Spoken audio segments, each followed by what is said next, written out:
On Monday morning, a patient named Guernsey, male, middle 70s, was admitted to the hospital complaining of chest pains. He had been referred by a nursing home where the doctor had diagnosed his condition as angina pectoris.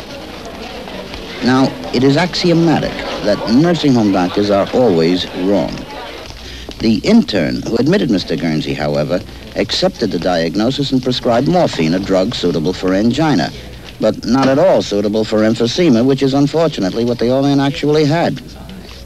Within an hour, the patient became unresponsive and diaphoretic and was raced up to intensive care with an irregular pulse of 150, blood pressure 90/60, respiration rapid and shallow.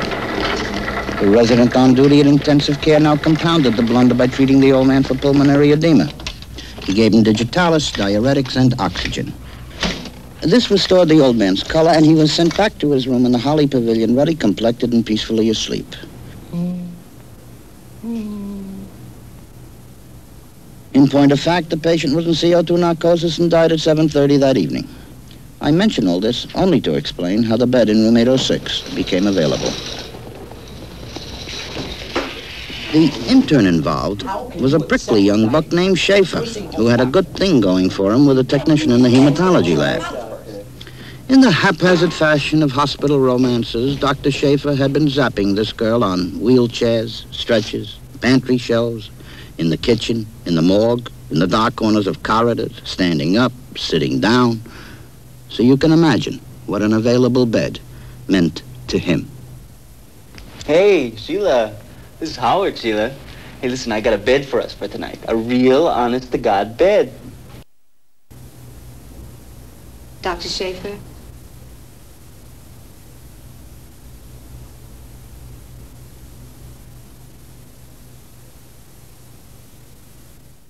Well, these things happen, of course. I suppose I'd better call the medical examiner. I still don't understand what happened. Well, it took us about an hour to get it sorted out.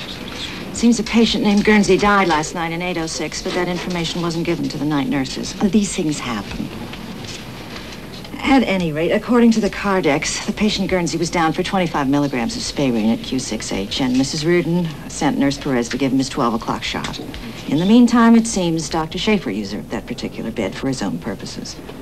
Dr. Brubaker suggests it was for a love tryst, and some weight is given that hypothesis by the fact that Dr. Schaefer was naked. I get the drift, Mrs. Christie. In other words, Nurse Perez went in and sedated Dr. Schaefer thinking he was the patient Guernsey. My God, what I don't understand. May I finish, please, Doctor? After Perez gave him his shot, she noticed the IV was pinched off on the bed. So she reported this back to Mrs. Reardon, who then assigned Nurse Rivers to restart the IV. Now, Rivers was afloat. She didn't even know the staff people on the floor. Nobody knew what the patient Guernsey looked like anyway, since he'd only been admitted that morning. So she plugged an IV. Yes. How much? A liter. 5% glucose solution won't kill anybody. Wasn't dehydrated, was he? Did he have any other ancillary conditions? Didn't anybody bother to go in and check on him during the night, even under the impression that he was merely a patient? Was he hyperosmolar? Did he have a bad heart? He must have had some sort of thrombosis. I want the post done here, Mr. Hitchcock. And you and I had better have a little chat, Mrs. Christie, about your excessive use of float nurses. I've got nearly 1,000 nurses in this And every hospital. time one of them has her period, she disappears for 3 days. My doctors complain regularly they can't find the same nurse on the same floor 2 days in a row. Now, what in hell am I going to tell this boy Schaefer's parents? That a substitute nurse assassinated him because she couldn't tell the doctors from the patients on the floor? My God! The incompetence here is absolutely radiant. I mean, 2 separate nurses walk into a room and stick needles in a man, and one of those is a number 18 gel coat, tourniquet the poor son of a bitch, anchor the poor son of a bitch's arm with adhesive tape, and it's the wrong poor son of a bitch. My God, I mean, where do you train your nurses, Mrs. Christie? Dachau? And then I brought him down to the emergency room. He had at that time perhaps an hour to live. Prompt treatment would have saved his life. A little while ago, he was suddenly taken ill, and I thought I'd better get him over here right away. As a staff doctor, he was seen without preliminaries. His vital signs were taken. An electrocardiogram, which revealed occasional ventricular premature contractions. An intern took his history, and then he was promptly, simply forgotten to death.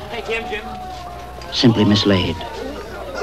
Mislaid among the broken wrists, the chest pains, the scalp lacerations, the man whose fingers were crushed in a taxi door, the infant with the skin rash, the child swiped by a car, the old lady mugged in the subway, the derelict beaten by sailors, the teenage suicide, the paranoids, drunks, asthmatics, the rapes, the septic abortions, the overdosed addicts, the fractures, infarcts, hemorrhages, concussions, boils, abrasions, the colonic cancers, the cardiac arrests, the whole wounded madhouse of our times.